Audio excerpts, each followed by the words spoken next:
paz e amor. Levanta o fraco, anima o forte, traz sempre alívio ao sofredor. Na tua senda, o caminheiro não sente o peso da sua cruz,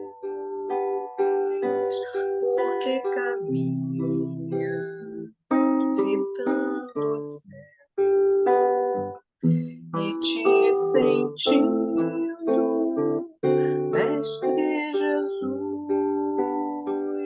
tua mensagem, Divino Mestre, é a mensagem de paz e amor. Levanta o fraco, anima o forte, traz sempre alívio ao sofredor. Na tua senda, o caminheiro não sente o peso da sua cruz, porque caminha fitando o céu e te sentindo, Mestre Jesus, laia, laia, laia, laia, laia, laia, laia.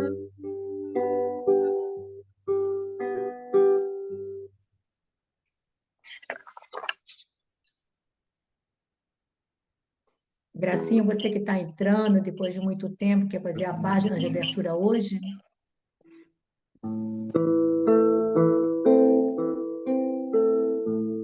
Posso fazer, Pepita. Qual Eu seria a sabia- página? Eu nem sei. A página é o 146. Seguir a 146. verdade. É primeiro a prece, né? Isso. Mas ainda falta um pouquinho. Uhum.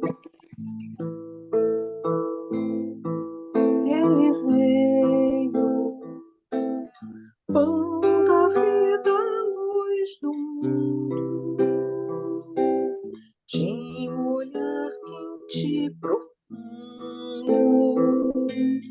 e solene tinha a voz. Ele veio, mãos vazias, desarmadas, nem escudos, nem espadas, só o amor por todos nós.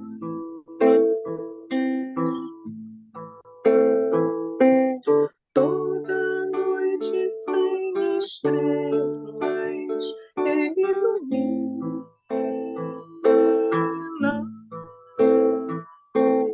E as nuvens mais escuras ele desfaz.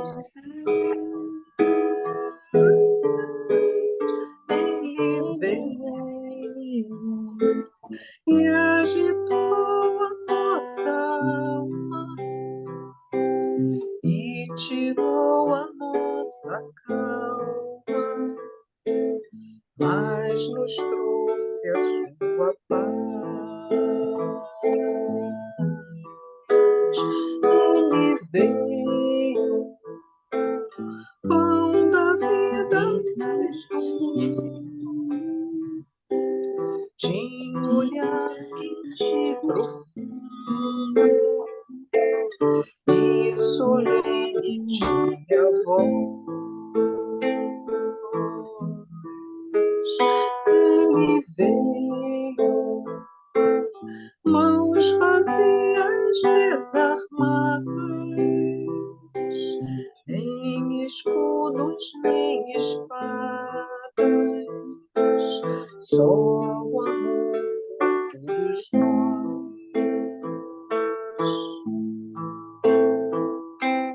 Toda noite sem estrelas ele ilumina,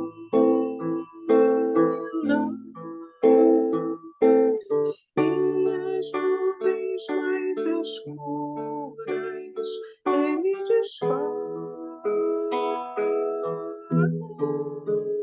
Ele veio e agitou a nossa alma e tirou a nossa calma, mas nos trouxe a sua paz,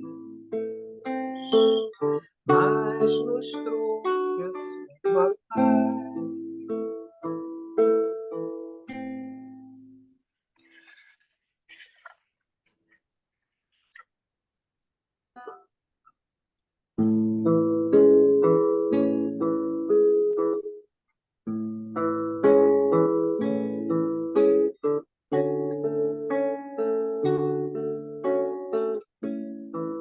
Senhor, em teu nome, Senhor, em teu nome, eu falava às pessoas, jogava as sementes, plantava e colhia paz, mas sentia falta de algo mais. Eu fazia quase tudo e hoje tudo é quase nada frente à obra e seu Criador. Sinto não sabermos dar valor. Faltava-me mudar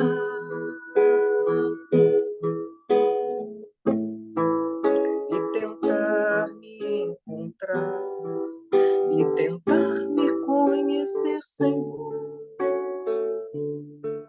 Ser mais um em seu rebanho a caminhar. Não me cabe só falar, também cabe agir e me tornar um instrumento teu a melhorar. Senhor, em teu nome,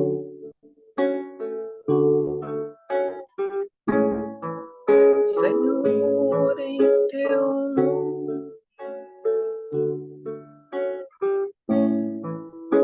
Senhor, em teu nome.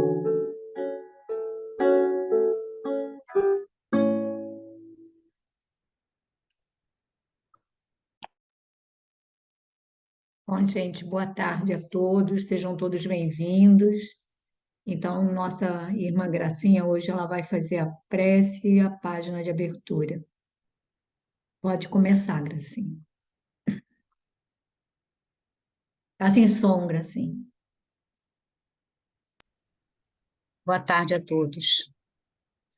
Pedindo então, e principalmente agradecendo por esse momento de estarmos aqui reunidos, em nome de Jesus, na busca de melhor perceber os seus ensinamentos. Sabemos, Senhor, que Tu nos brinda anos com vários ensinamentos, tentando nos colocar no caminho que vai nos levar a uma vida mais plena, mas ainda somos muito pequeninos e ainda não aprendemos a tirar todas as névoas dos nossos olhos, a ter a nossa mente aberta. Ajuda-nos, Senhor, a melhor interpretar, e não só interpretar, mas colocar em prática os Teus ensinamentos, para que possamos, caminhando devagar, chegarmos aonde Tu nos esperas.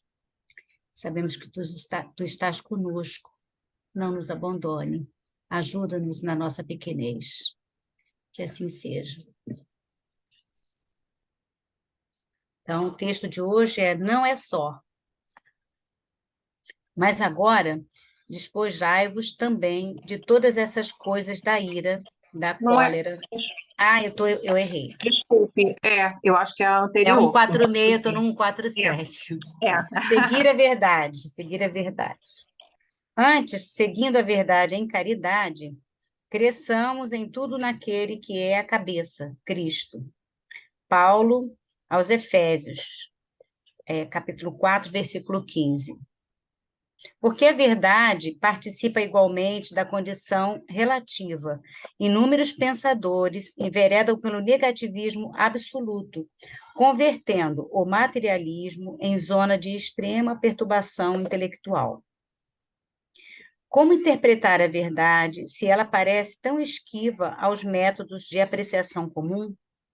Alardeando superioridade, o cientista oficioso assevera que o real não vai além das formas organizadas, à maneira do fanático, que só admite revelação divina no círculo dos dogmas que abraça. Paulo, no entanto, oferece indicação proveitosa aos que desejam penetrar o domínio do mais alto conhecimento. É necessário seguir a verdade em caridade, sem o propósito de encarcerá-la na gaiola da definição limitada. Convertamos em amor os ensinamentos nobres recebidos. Verdade somada com caridade apresenta o progresso espiritual por resultante do esforço. Sem que atendamos a semelhante imperativo, seremos surpreendidos por vigorosos obstáculos no caminho da sublimação. Necessitamos crescer em tudo o que a experiência nos ofereça de útil e belo para a eternidade, com o Cristo, mas não conseguiremos a realização sem transformarmos diariamente a pequena parcela de verdade possuída por nós em amor aos semelhantes. A compreensão pede realidade, tanto quanto a realidade pede compreensão. Sejamos, pois, verdadeiros, mas sejamos bons. Eu achei esse texto aqui difícil até para interpretar totalmente. Eu entendi que sem amor a gente não consegue aplicar os conhecimentos, a verdade, e que não existe uma verdade nossa, né? Assim, as pessoas às vezes pensam que sabem tudo e que podem limitar o outro dentro da sua caixa, daquele seu saber. E eu prefiro, Pepita, até que você fale mais, porque eu dei uma lida um pouquinho antes, quando você falou, porque eu nem sabia qual era a leitura, mas, assim, eu acho que, além de eu ser resumida, eu ainda não consegui refletir totalmente sobre esse texto para poder falar. E é um texto que nos obriga a uma reflexão, digamos assim, um pouquinho mais cuidadosa, porque ele parece simples, mas é complexo, né? Sim, Porque ele faz alguns jogos de palavras que nos levam a esse. Então, quando ele diz assim, é necessário seguir a verdade em caridade, sem o propósito de encarcerá-la na gaiola da nossa definição limitada. Então, porque na realidade todos nós temos pequenas parcelas dessa verdade, pequenas parcelas. Para conseguirmos a verdade em plenitude, teríamos que ter alcançado a perfeição, para ter uma abrangência maior e mais plena. Então, nós, na nossa condição, a gente primeiro teria que ter a humildade para reconhecer que não sabemos praticamente nada. E depois, o cuidado para transformar aquilo que já aprendemos em ação, né? Em ação de amor e de caridade. Então, seria uma ação em que se envolve a compaixão pela condição daqueles que ainda não despertaram para aquela verdade que por menor que seja, você já alcançou. Então, você teria que ter esse sentimento de acolhimento, de simplicidade, de compaixão. E aí ele vai dizer que a verdade somada com caridade é que vai apresentar o progresso espiritual como resultante do esforço, porque senão a gente se perde pelos caminhos do intelectualismo ou de um falso saber ou de um saber sem aplicação, então ficamos assim, com o coração árido, com o espírito desnutrido e ficamos presos apenas a conceituações. E aí esse é o grande perigo, é quando nós queremos nos inflar de conceitos e sem nos nutrirmos em termos de humildade, de simplicidade, de amor, né? E aqui ele diz assim: necessitamos crescer em tudo o que a experiência nos ofereça de útil e belo para a eternidade, com o Cristo. Então, aqui estaria a receita do caminho: crescer em tudo que é útil, e esse útil é com o Cristo e belo para a eternidade também com o Cristo, e não presos aos valores apenas do mundo. E não conseguiremos a realização sem transformarmos diariamente essa pequena parcela de verdade que nós já possuímos em amor aos semelhantes. E aí aqui é que ele vai fazer essa palavrazinha, que ele faz o jogo de palavras, que complica um pouquinho. Ele diz: a compreensão pede realidade. Ou seja, eu entendi assim: a compreensão da verdade exige exercício no bem, onde você exemplifique essa compreensão. Então, a compreensão pede realidade, pede essa ação no bem. Tanto quanto a realidade, ou seja, o mundo que te envolve, a realidade pede compreensão. Ele faz um jogo de palavras que fica aqui um pouquinho mais complicadinho. Eu entendi assim, mas pode ser também que eu esteja equivocada. Sejamos, pois, verdadeiros, mas acima de tudo, sejamos bons. Por quê? Porque podemos achar que estamos sendo verdadeiros, mas a nossa verdade pode estar equivocada. Mas se formos bons, não tem como equivocar, não tem como nos equivocarmos, né? Aí, alguém gostaria de tecer algum comentário para enriquecer isso? Quer dizer, eu tenho uma interpretação, digamos, melhor, né? Mas o que que vocês acharam?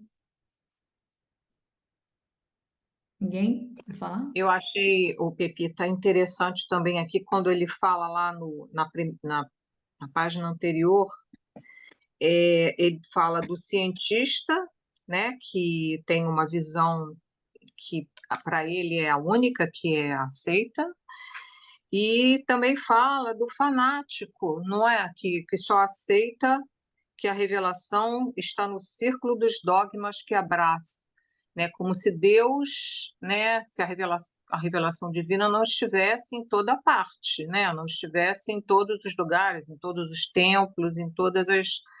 E aí eu acho que quando a gente se encarcera nessa nossa visão, como ele fala, colocar na gaiola, aí a gente beira, né, o fanatismo, a intolerância, né, porque a gente tem que saber que não sabe tudo, que a verdade é gradativa e que, né, achar que a gente está detentor, que a gente é detentor, né, da verdade, nos coloca, como ele fala, né, bem longe do amor, né, bem longe.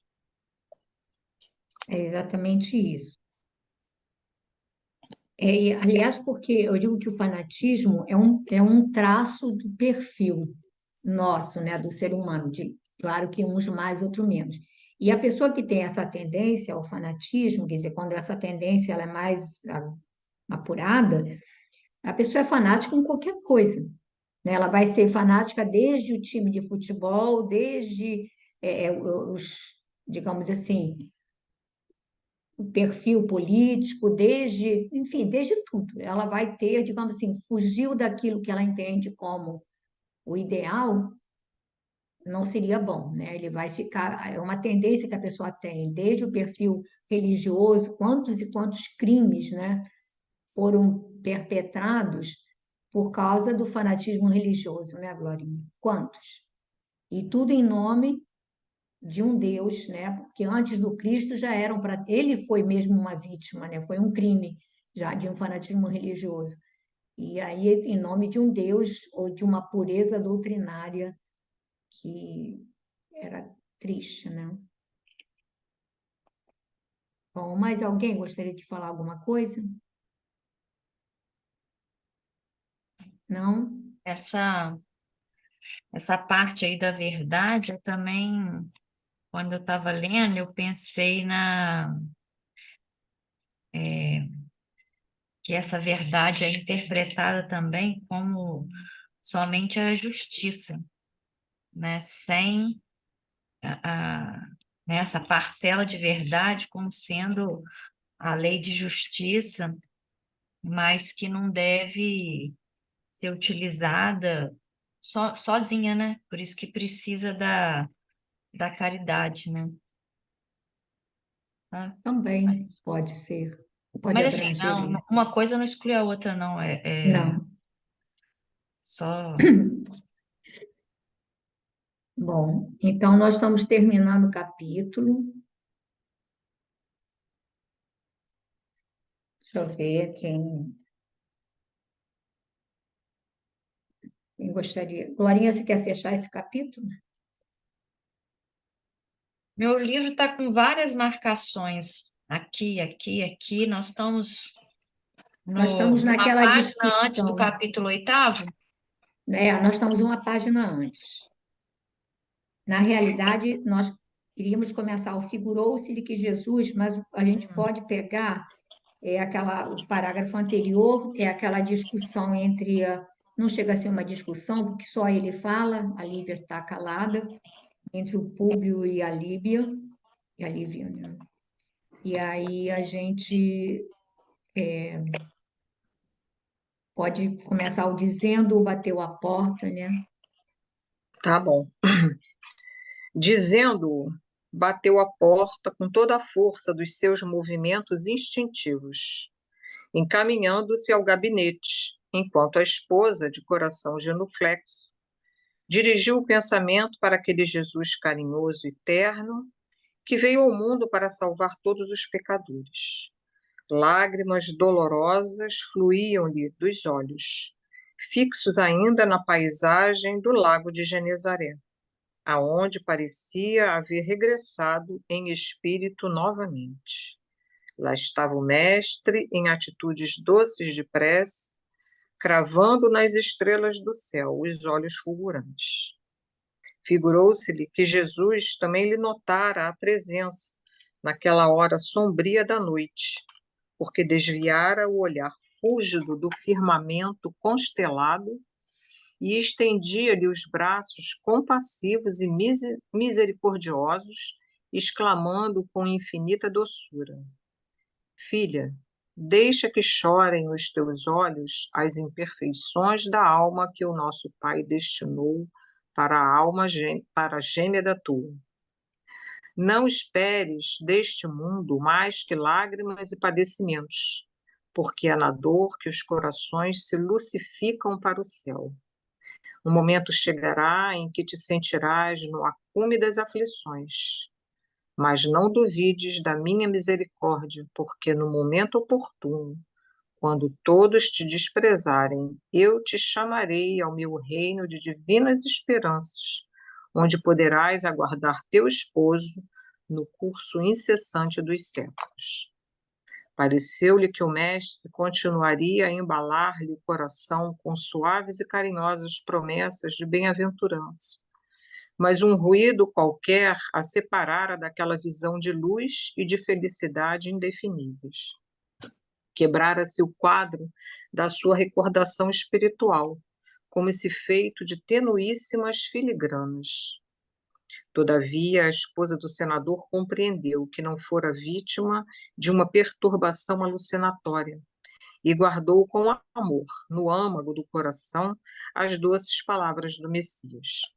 E enquanto despia os trajes galileus, a fim de retomar o curso de suas obrigações domésticas, de alma límpida e consolada, parecia ainda lobrigar o vulto sereno e amado do Senhor, nas eminências verdejantes das margens do Tiberíades, através da neblina suave que lhe embaciava os olhos úmidos de pranto.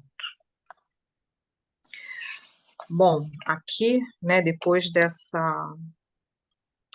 desse confronto, né, entre ela e o Públio, né, ele parece até um menino mimado, né, pega e sai batendo a porta, né, uma coisa assim, e aí ela fica com o coração bem abatido, né, mas ela ainda não saiu daquele clima, né, daquele encontro. O coração dela ainda está ali ligado com o Cristo, né?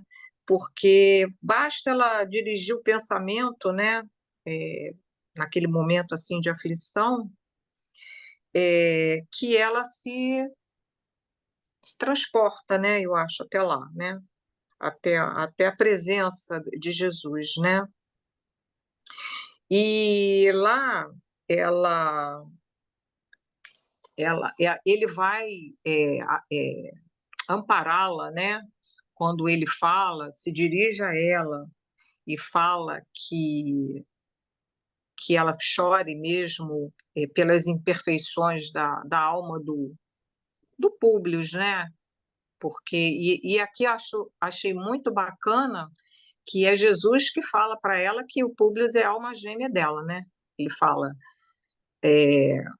chore os teus olhos as imperfeições da alma que o nosso Pai destinou para a gêmea da tua, né? Então ele vai dizer para ela que a aflição dela ainda não terminou, pelo contrário, né?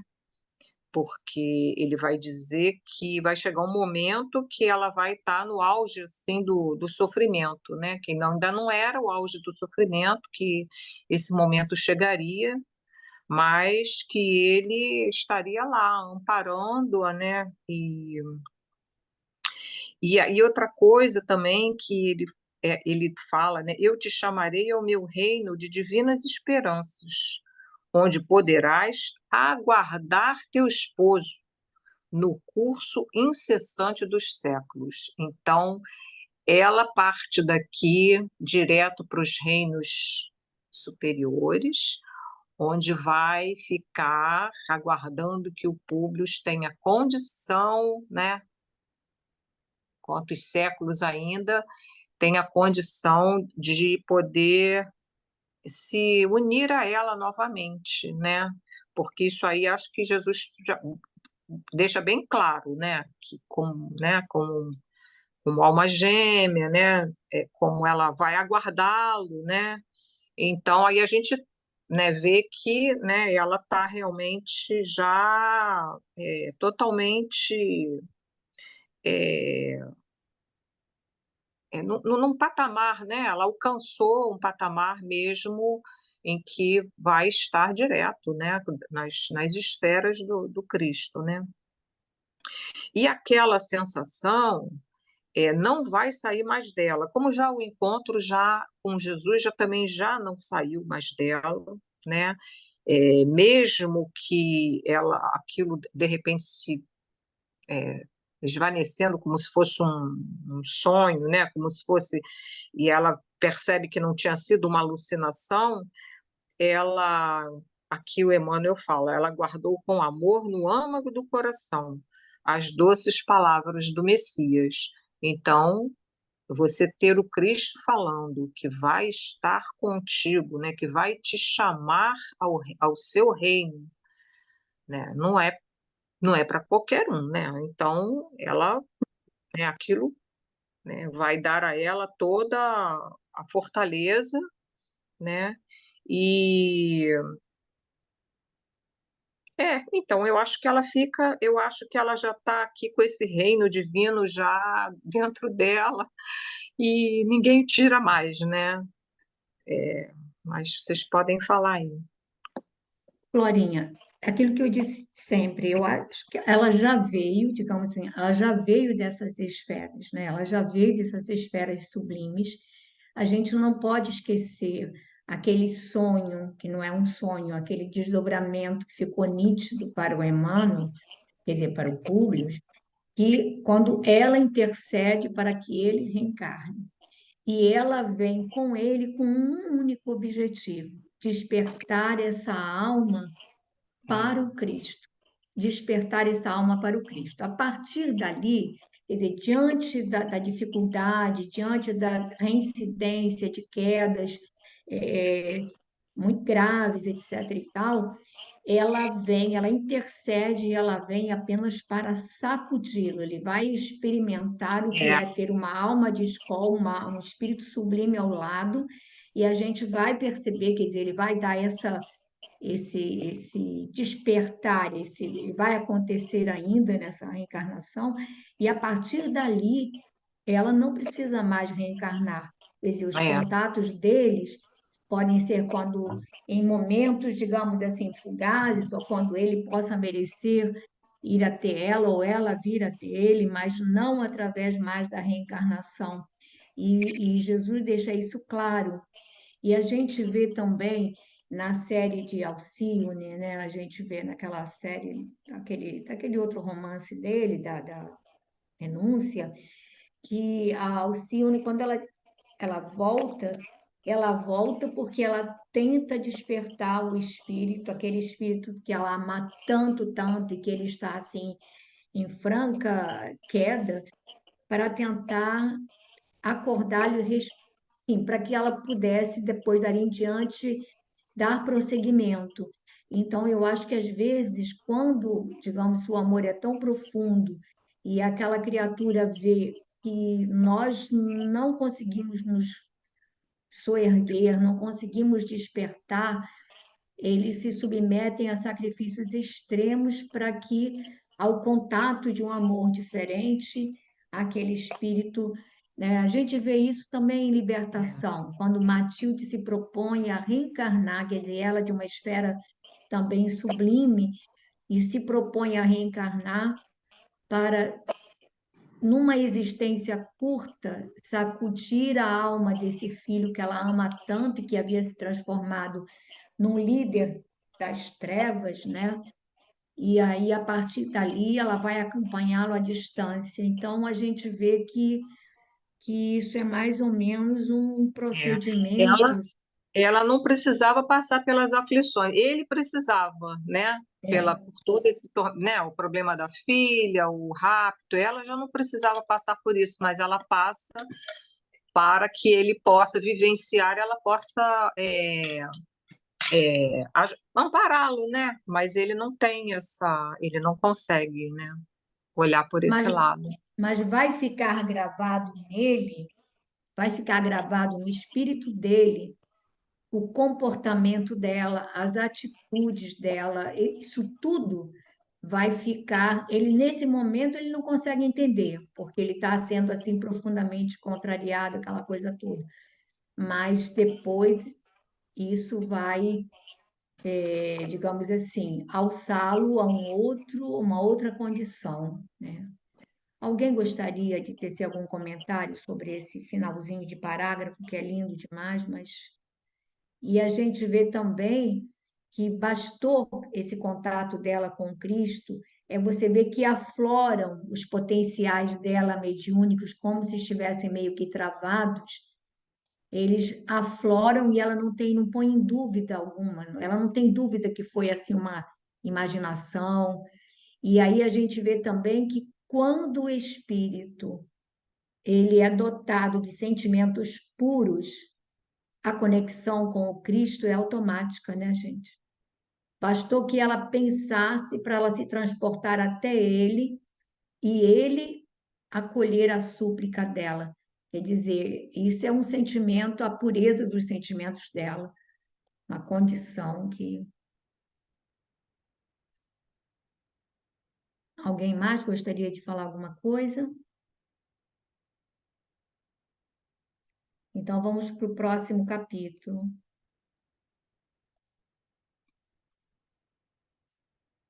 Bom, alguém que gostasse, quisesse começar o capítulo? Quer começar? Verônica, Rosana, quem quer começar? Laura, Sandrinha, Posso ler? pode. Capítulo 8º, no grande dia do Calvário. Desde a sua altercação com a esposa, fechara-se Públio Lentulus na mais penosa taciturnidade. Dolorosas suspeitas lhe vergastavam o coração impulsivo acerca do procedimento daquela que o destino algemara ao seu espírito para sempre no instituto da vida conjugal. Não pudera compreender o disfarce de que Lívia se utilizara para o encontro com o profeta de Nazaré, pois seu temperamento orgulhoso rebelava-se contra aquela atitude da mulher, considerando a sua posição social um penhor da veneração e do respeito de todos e dando guarida, assim, às mais penosas desconfianças, intoxicado pela calúnia de Fúlvio e Sulpício. Algum tempo decorrera e, enquanto ele se enclausurara no seu mutismo e na sua melancolia, Lívia abroquelava-se na fé nas palavras carinhosas e persuasivas do Nazareno. Nunca mais voltara ela a Cafarnaum com o fim de ouvir as consoladoras prédicas do Messias, mas, por intermédio de Ana, que lá comparecia pontualmente, procurou auxiliar, sempre que possível, os pobres que buscavam a palavra de Jesus na medida de seus recursos materiais. Profunda tristeza lhe invadiu o coração sensível e generoso ao observar as atitudes incompreensíveis do companheiro, mas a verdade é que já não colocava suas esperanças em qualquer realização do orbe terrestre, volvendo as mais ardentes aspirações para aquele reino de Deus maravilhoso e sublime, onde tudo devia transpirar amor, ventura, paz, no seio farto de soberanas consolações terrestres. Eu leio esse outro parágrafo? Se você quiser comentar primeiro esse, seria bom. Tá. Bom, aqui ele vai falar inicialmente da condição ainda de Públio, né? Ele vai falar que Públio não conseguiu compreender, não conseguiu aceitar aquele disfarce de Lívia, porque ele ainda tinha o coração muito envolto no orgulho, né? O orgulho ali de sua condição de senador, de personalidade mais importante daquela província. Seu orgulho não admitia que ela pudesse, de alguma forma, querer se nivelar ou se igualar com aquelas pessoas rústicas, pobres, tal como ela fez, né? Se disfarçando ali de uma Galileia. Então, ele não aceitava isso, não podia enxergar que ela quisesse, dessa forma, fazer esse disfarce para não humilhar e não chamar a atenção das demais pessoas, porque ele, né, não tinha isso dentro dele. E, além disso, ele também já tinha acolhido as sugestões de Fulva e Sulpício. Então, qualquer coisa que ela fizesse nesse sentido, de sair de casa, de procurar, de não estar naquele momento ali, qualquer coisa, ele não iria acreditar, né? Então, assim, independentemente do que acontecesse, como ele já havia acolhido a sugestão, já tinha abraçado aquelas ideias, ele não aceitava nenhuma outra situação da esposa. E Lívia, depois Emmanuel vai falar que decorrer algum tempo, né, em que Públio se enclausurou no seu mutismo e na sua melancolia. E Lívia abroquelava-se na fé nas palavras persuasivas do Nazareno. Eu não olhei no dicionário que é abroquelava-se na fé, não, mas eu acredito que se agarrava à fé nas palavras do Cristo, né? Então, muito embora ela não tivesse mais ido ao encontro dele, ela tinha notícias através da serva Ana, que comparecia sempre lá, ia passando para ela as notícias do Cristo e, na medida de suas possibilidades, ela, através da Ana, ajudava essas pobres pessoas, aqueles mais necessitados, com os recursos materiais que ela possuía. Achei interessante aqui quando ele fala assim: profunda tristeza lhe invadiu o coração sensível e generoso ao observar as atitudes incompreensíveis do companheiro. E aí depois ele fala que, na verdade, ela já não possuía aspirações, já não esperava, não tinha expectativas mais de quaisquer alegrias aqui no mundo material, né? Como ela coloca aqui, volvendo ardentes aspirações do mundo espiritual. Então, ela acreditava que só encontraria alegria e felicidade nas coisas do reino de Deus. O que eu achei interessante foi isso aqui que Emmanuel falou, que profunda tristeza lhe invadiu o coração sensível e generoso, porque quando a gente lê isso, parece que a gente às vezes tem uma ideia equivocada, né, de que a tristeza ou angústia, ela não deveria tomar conta, né, invadir o coração de espíritos mais superiores, como é o caso dela, né? Mas acho que não é tanto assim, né? Tanto é que ele coloca aqui que essa tristeza invadiu o coração sensível ao observar as atitudes do Públio, né? Que estava lá imerso no seu mutismo.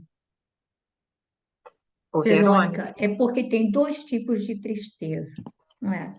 Tem a tristeza que te paralisa e que te leva a uma atitude disfarçada de revolta, quer dizer, você não se diz revoltada, mas você fica, digamos, desencantada com a vida, você fica meio paralisada, e tem aquela tristeza que é o caso dela, porque na realidade ela sofria ao ver a, o procedimento do Públio, porque sabia que aquilo, no fundo, ele estava sofrendo profundamente.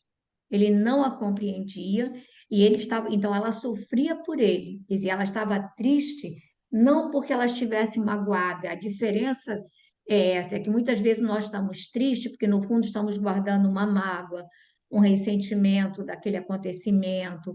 Ela não estava ressentida com o marido.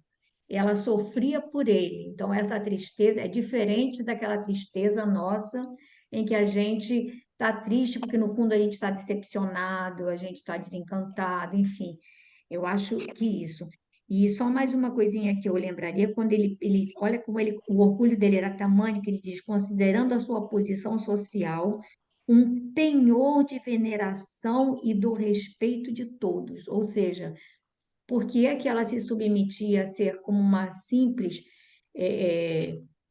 judia, como uma simples mulher ali do povo, quando o povo, todo o povo deveria reverenciá-la, né? Todo o povo deveria. Então, ele não conseguia nunca entender, porque a partir desse encontro com Jesus, ela assume esse sentimento de fraternidade com o resto da humanidade, de solidariedade. É como se de repente, nada mais, nenhum convencionalismo social aprendesse ao seu ideal espiritual.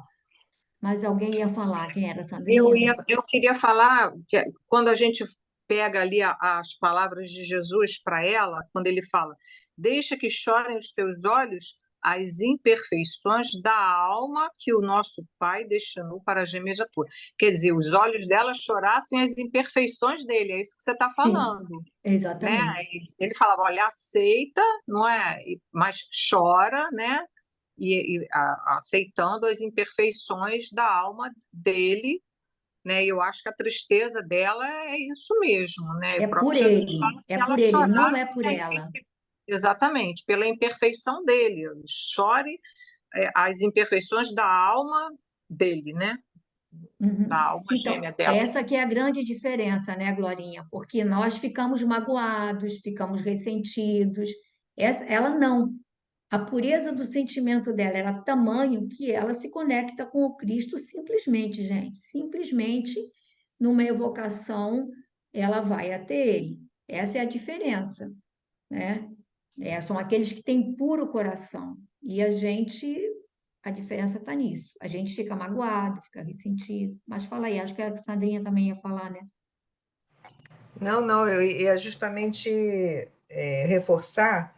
Assim, eu fiz um apanhado aqui dessa. O título já, todo o título dele é uma síntese impressionante para a gente, né? Para a gente refletir no grande dia do Calvário.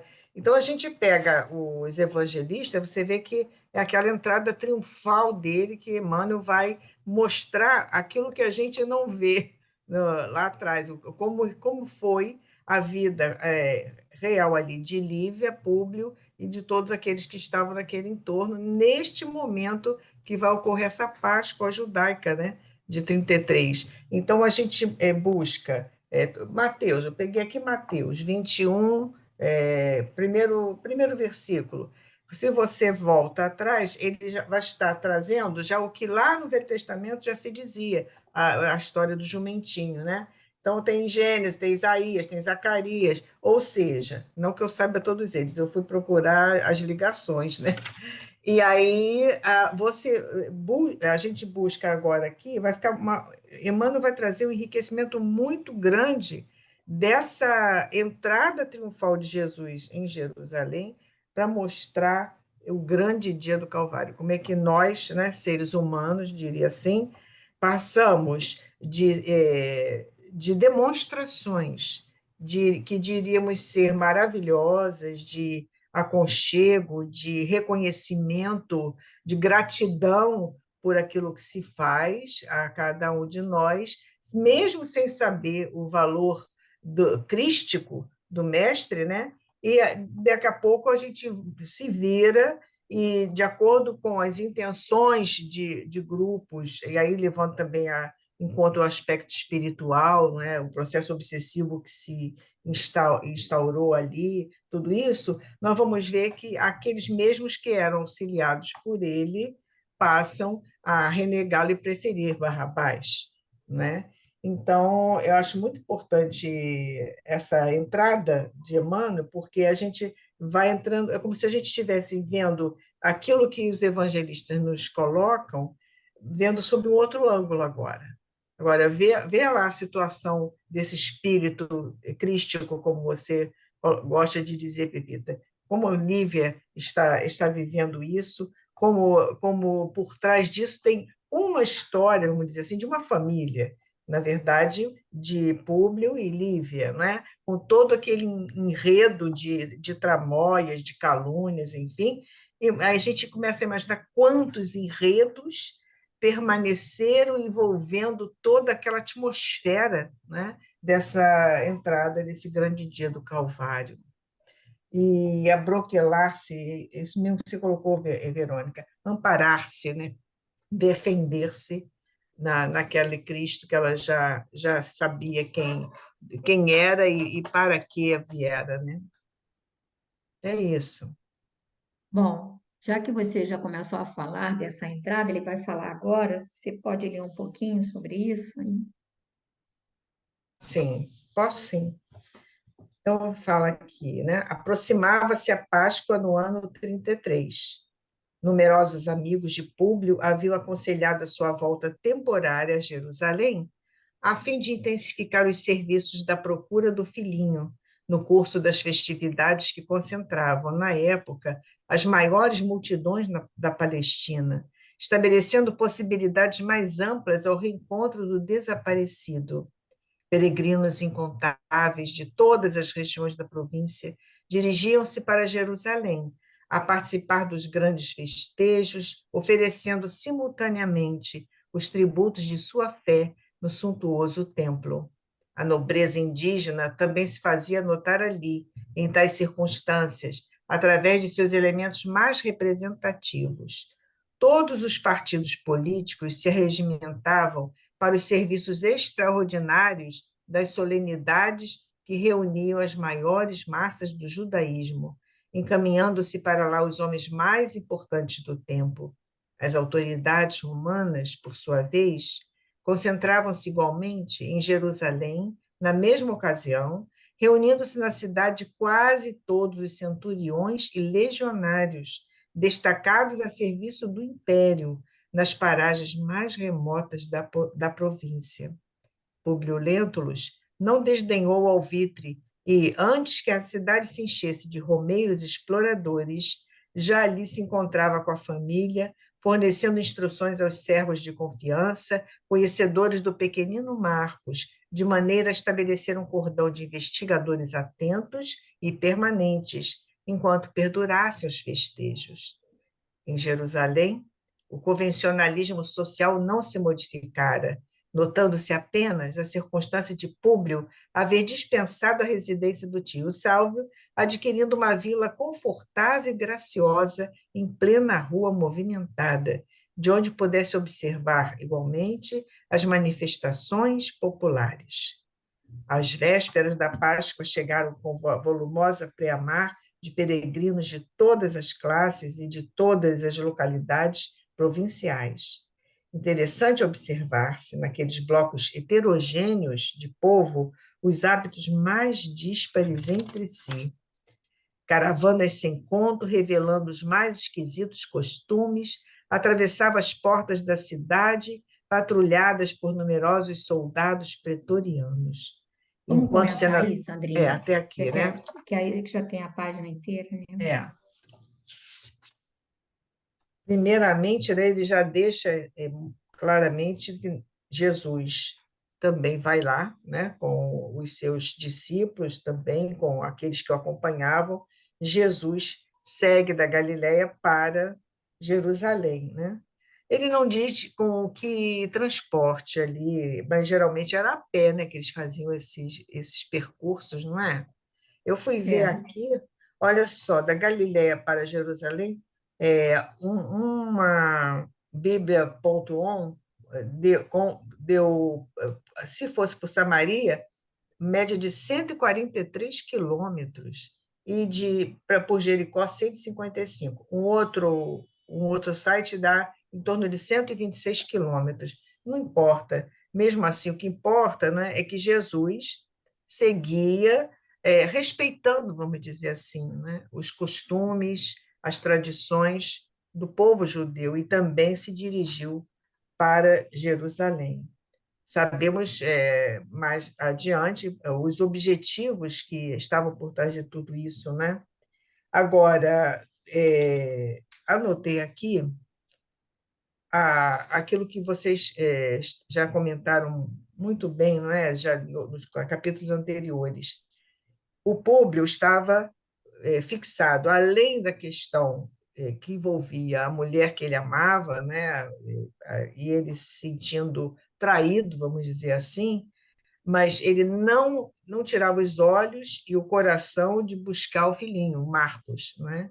Emmanuel não coloca mais essa preocupação de Lívia a respeito, ele coloca Públio, né? No centro, aproximava-se o ano 33, e lá ele diz, ele aceitou o alvitre de intensificar os serviços da procura do filhinho.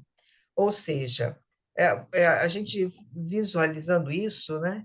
A multidão que se aglomerava ali é uma coisa assim absurda, não é? E aí a gente fica mais a pensar, não sei se vocês pensaram assim, quando envolve a massa, é de muito risco até para uma desarmonia de valores, tanto materiais quanto mesmo heterogêneos, né, espiritualmente falando. Porque, repara, vinha gente de tudo quanto era canto, e ele reforça aqui, e com costumes diferenciados, não é? O Públio, no caso, vendo o aspecto do filho, ele vai se preocupar com ficar num lugar, não fica na casa do tio Sálvio, fica numa vila confortável, mas bem no centro daquela confusão toda, né? Daquelas massas, né? Do judaísmo, como ele diz aqui. Além dos judeus, ele coloca claramente a quantidade, né, de romanos ali, autoridades romanas, além de soldados romanos, além de legionários, né, ali como um grande evento, como os que nós temos hoje, diríamos assim, né, em determinados lugares no mundo, que abrigam não sei quantas pessoas. E ele está preocupado realmente com Marcos, mas nós vamos ver aqui que Emmanuel destaca o convencionalismo social que não se modificara, né? Apenas a circunstância de Públio haver dispensado a residência do tio Salvio, adquirindo essa vila. Ora, esse povo, então, que se avolumava ali, né, era heterogêneo. Isso é interessante porque, não sei vocês, eu tinha uma imagem de que nessas festas judaicas, né, aproximando-se a Páscoa, e ali se concentravam pessoas que estavam envolvidas naqueles rituais, naqueles costumes dos judeus, não é? Fazendo aquilo que achavam que era o maior agradecimento, diríamos assim, nessa Páscoa. E, no entanto, ele diz aqui que não, eram blocos heterogêneos, os hábitos mais díspares entre si. Isso tudo facilitou toda aquela continuidade do julgamento absurdo, né, do mestre, e justamente como culminou com o Calvário dele, né? E aí, aqui eu anotei, o que mais aqui? É só mais isso mesmo. Chegar de Jerusalém, depois ele vai tocar em outro ponto também dos que os evangelistas trazem para nós, principalmente isso. Vocês podem falar.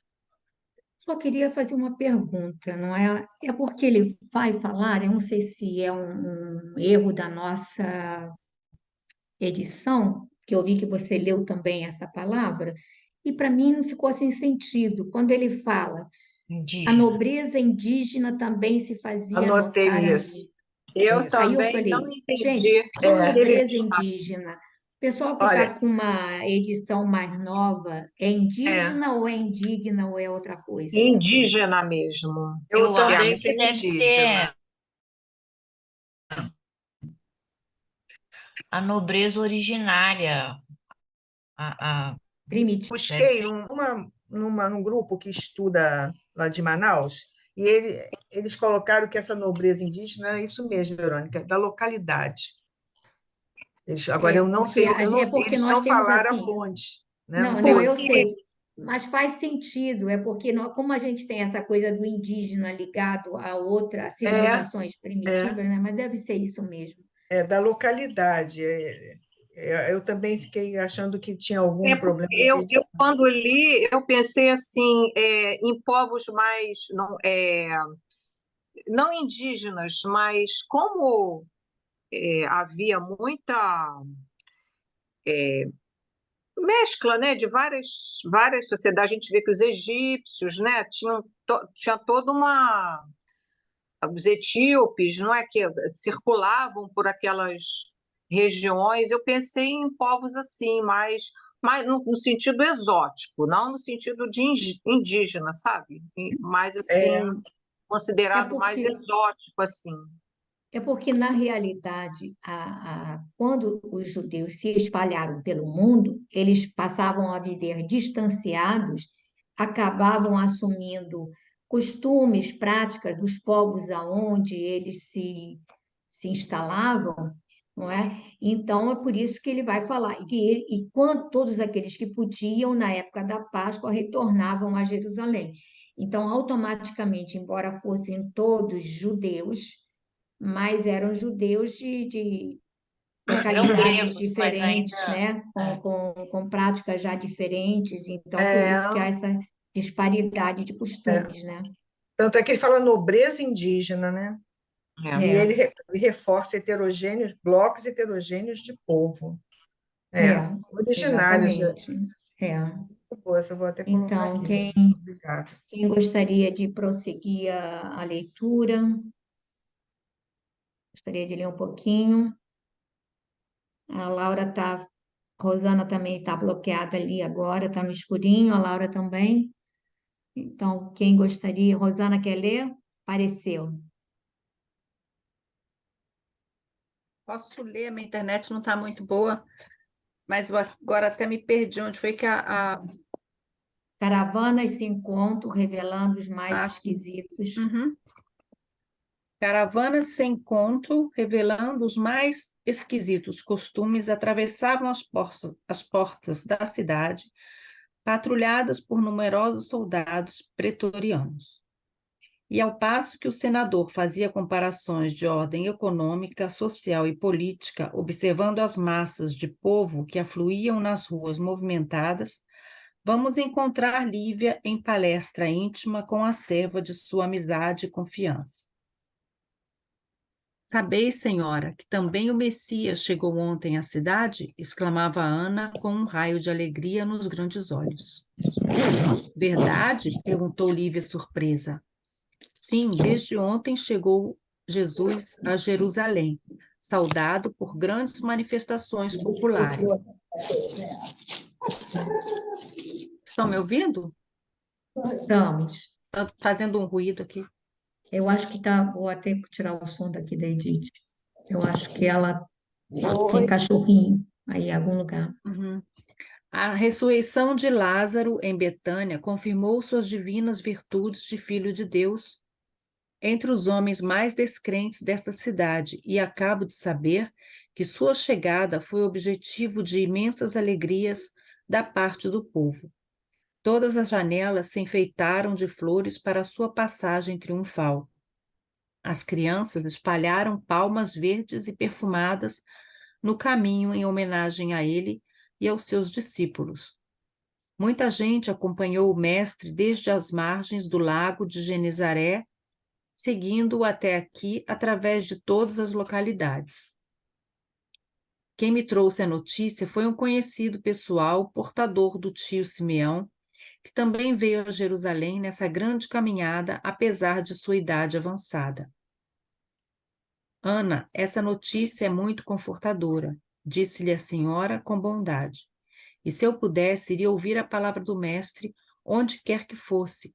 Mas bem sabes as dificuldades para a consecução deste intento. Entretanto, ficas livre de tuas obrigações e trabalhos durante a permanência de Jesus em Jerusalém, de modo a bem aproveitares as festas da Páscoa, ouvindo ao mesmo tempo as prédicas do Messias, que tanto bem nos fazem ao coração.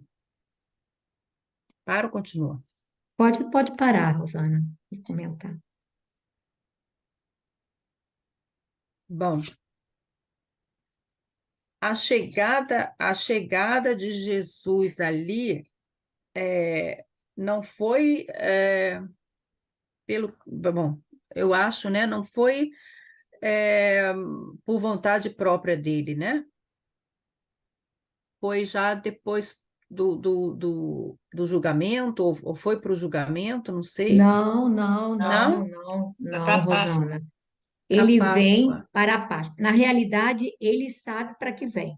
Ele sabe que será o seu último sacrifício. Ele sabe, tá? Mas ele vem para a Páscoa, onde terá essa plateia imensa, como a Sandrinha leu e tudo, a cidade regurgitando de pessoas de inúmeras outras localidades, vindas de Antioquia, do Egito, Uhum. de outros locais, e que vão levar a notícia, porque repara, ele faz questão, ele não se despede num canto isolado, ele vai para o centro do judaísmo, para essa festa onde ele sabia que estariam vindo centenas de pessoas de outros povos, de outras localidades, e queriam levar essa notícia.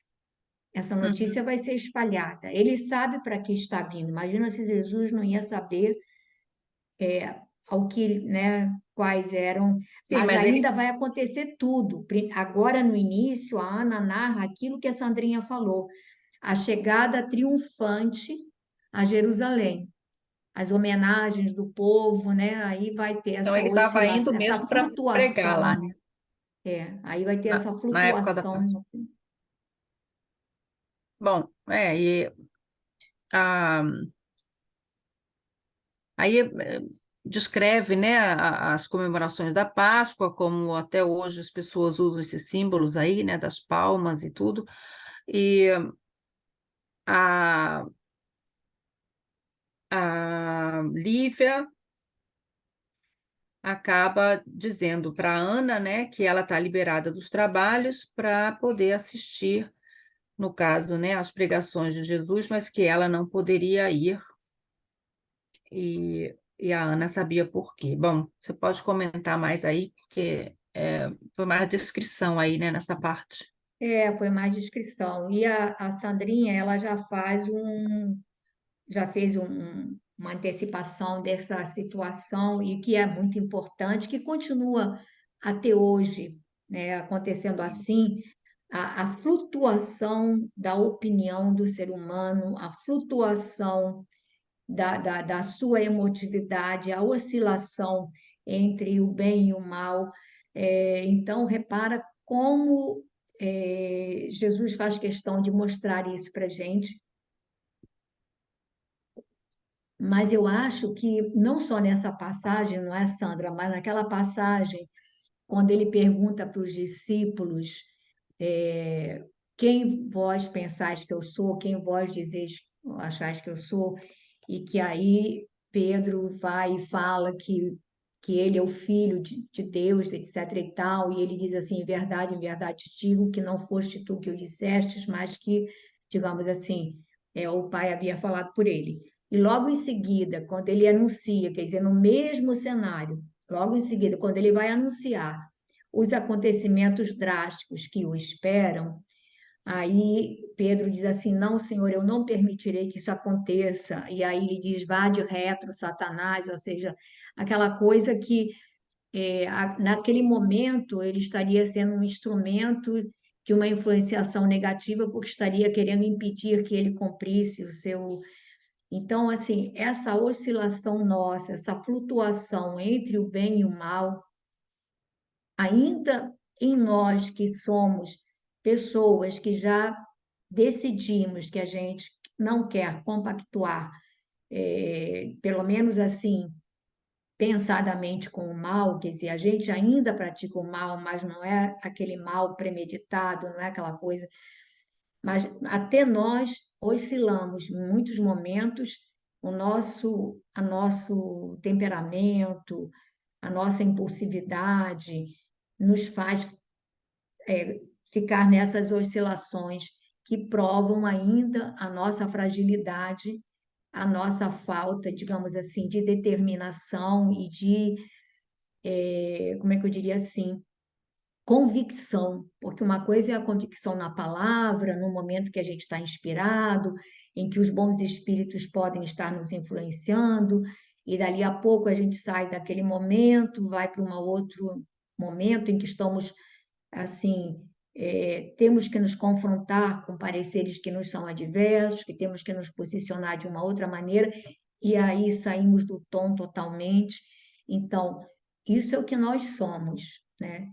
E a Sandra fez questão até de que a gente preste atenção, porque essa loucura entre escolher Barrabás, a gente vai ver, isso não vai ser comentado, vai ser apresentado, e eu acho que é muito importante o diálogo de Pilatos a respeito, mas é bom que a gente pense, porque se o Paulo dizia que todo bem que ele queria fazer, ele não conseguia, mas o mal que ele não queria, ele ainda fazia. Se Paulo, gente, que para nós é algo sublime, ainda faz o pronunciamento desses, quem somos nós? E aí, por isso que eu acho que o orar e vigiar é muito oportuno, sempre será, pelo menos enquanto estivermos nessa condição nossa. Mas aí, quem quiser falar alguma coisa a mais desse trecho. Eu queria só, ainda continuando, é como se Emmanuel estivesse percorrendo os acontecimentos que nós já conhecemos, que não são, nós não conhecemos tudo, né?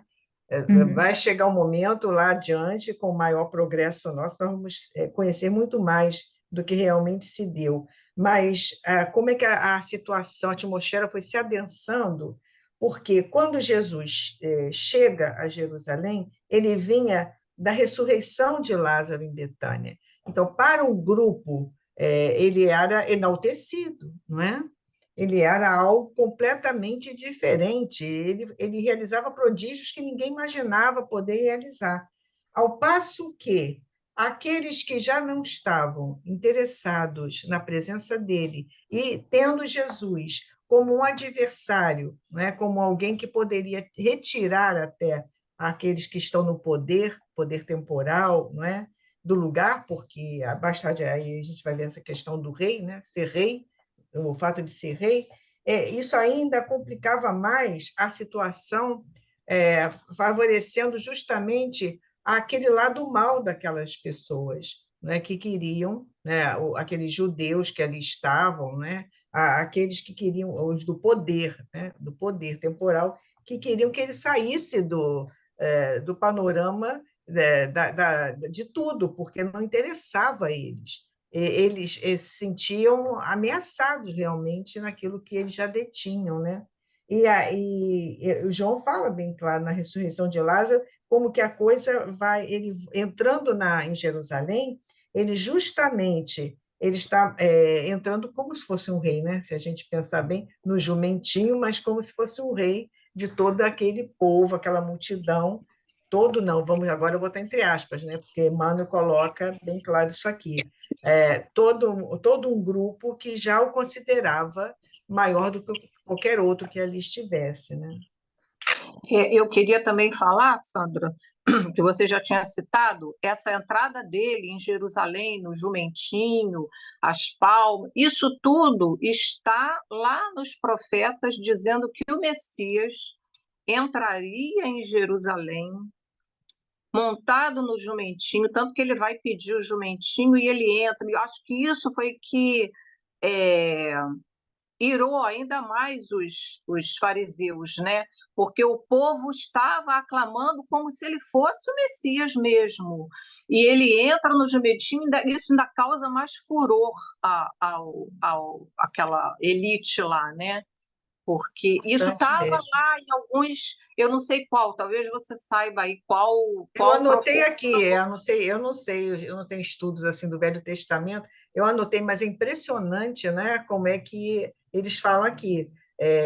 Zacarias, no capítulo 9, versículo 9, filha de Sião, né, Jerusalém, eis que teu rei vem a ti, montado sobre um jumentinho. É muito E ele claro, né? entra Não em é o Jerusalém. Messias que chega, né? O Messias chegou e ninguém quis aceitar ali, né? E pelo contrário, né? E eu acho que ali ele mostra mesmo né, para Jerusalém, ele assume mesmo de vez que ele é o Messias e que, né, o povo aclamava ali como o Messias prometido, né? Isaías também é muito claro, 62, versículo 11. É impressionante quando a gente começa a juntar esses pontos, né? E ver que. Acho que é o Hermínio. Pepita, você que entende tanto de Hermínio, Correia de Miranda, Não, imagino. ele entende sim. Hermínio faz um paralelo justamente mostrando essas contribuições do Messias que haveria de vir, né, com a presença de Jesus no mundo, né? 9 Bom, minutos. isso é bem, 9 minutos, isso é bem interessante. Depois, quem quiser achar os trechos, colocar no grupo, é bom que aí a gente guarda, mas é bem interessante e esse estudo do Haroldo, ele também procura resgatar essas conexões do Velho Testamento com o Novo, que a gente não entende muito bem, né? Às vezes, se você levar ao pé da letra, se você não fizer essas conexões, fica É, perdendo um pouco o significado, né? é. Mas é muito interessante. Bom, alguém disse que faltava só 9 minutos, então eu pedi para. Nós paramos exatamente aqui, né? E entrando, entregando a criada, não é isso? A gente parou aí, não é?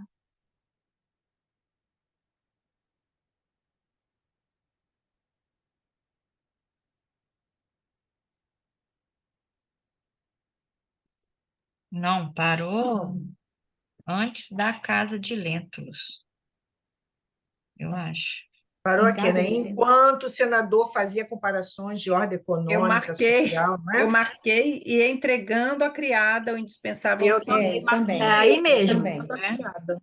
Foi É, depois É que aí a mesmo. Ana falou que ela podia ir, estava Foi aí dispensada do mesmo. trabalho. Eu também marquei aí. Peraí, gente, peraí que eu me perdi. Que eu boto a cruzinha. Pode Mas esse repetir, por favor? entregando, você leu? É, não, não leu, é Não, para ler aí. Ah, tá. é um parágrafo acima do que a Sandra Já me falou. achei. Já me achei, Uhum. obrigada.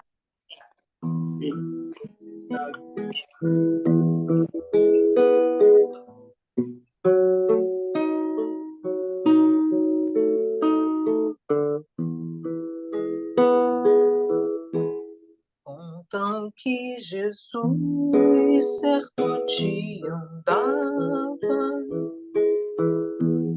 junto ao lago azul de Genezaré, e as multidões ele ministrava seus ensinamentos de amor e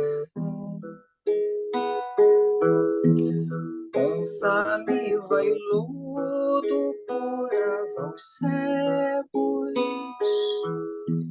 junto ao velho tanque de Siloé. Numa tarde linda de primavera, muitos mais prodígios ele fizera na cidade santa de Nazaré. Foi o bom Jesus que nos ensinou junto ao lago azul de Genezaré. Caridade, amor, bondade, luz, verdade, fé. Tanto no Tabor, em Jerusalém, quanto na Betânia, em Genezaré, ele foi caminho, verdade e vida, como ainda é. Foi o bom Jesus que nos ensinou junto ao lago azul de Genezaré. Caridade, amor, bondade, luz, verdade, fé. Tanto no Tabor, em Jerusalém, quanto na Betânia, em Genezaré, ele foi caminho, verdade e vida, como ainda é.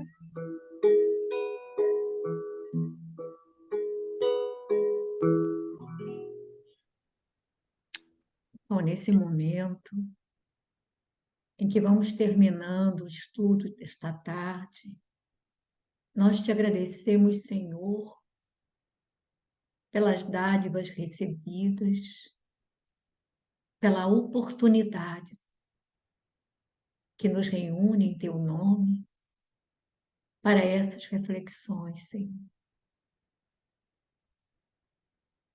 Fez, Mestre, quanto tempo se passou desde a tua passagem pela terra e vê que nós ainda aqui estamos,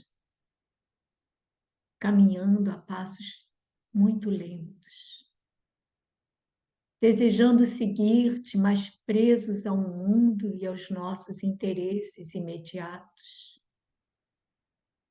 Mestre, como temos dificuldade de desapegar-nos de tudo que nos cerca no mundo, para seguir-te em essência e verdade, para vivenciar-te o Evangelho no contato com os nossos irmãos de convivência.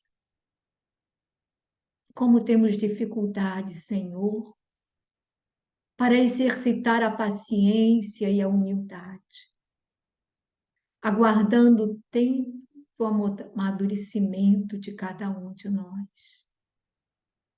Como temos dificuldade, Senhor, para compreender os tortuosos caminhos que por ignorância escolhemos, e a dificuldade de reparar todos os males que praticamos, todos os desencontros, todos os desatinos. Mas aqui estamos, mexidos por esses relatos que nos remontam à tua passagem, imaginando que estivemos tão perto de ti que não te conhecemos, que caminhamos talvez pelo mesmo solo e não te compreendemos o apelo, o chamado. Ainda bem, Senhor, que disseste que não descansarias enquanto todas as tuas ovelhas estivessem protegidas no teu redil.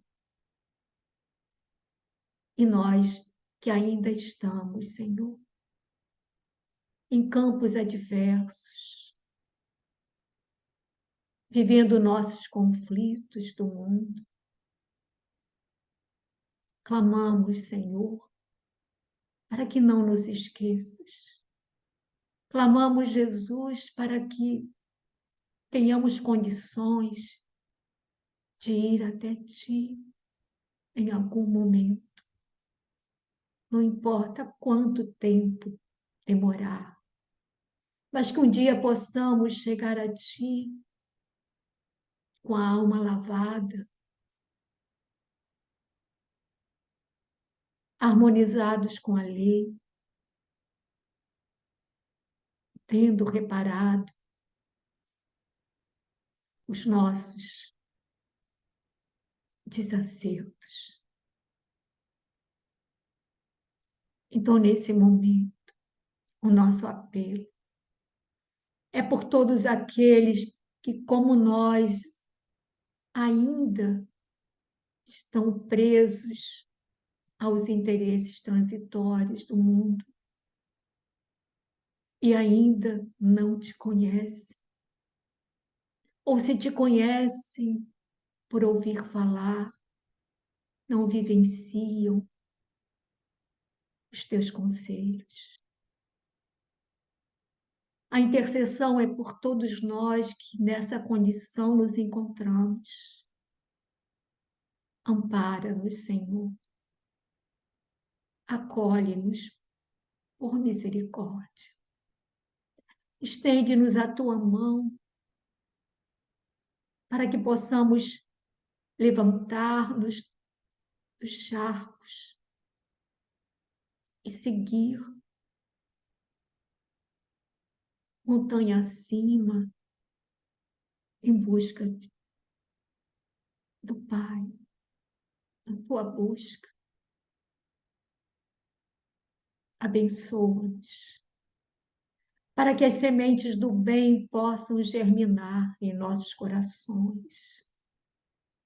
Abençoa-nos para que possamos ser mais determinados, mais corajosos na luta contra as nossas más tendências. E obrigada, Senhor, porque nos reúnes, para que os nossos sentimentos se harmonizem e juntos sejamos mais fortes e mais resistentes às quedas do caminho. Obrigada, Senhor, por essa doutrina de luz que clareia nossos raciocínios, por essas obras que nos trazem reflexões novas e luminosas e nos falam de Ti de uma maneira mais tocante, ao coração. Obrigada, Senhor. Muito obrigada. Fica conosco, agora e sempre. Que assim seja.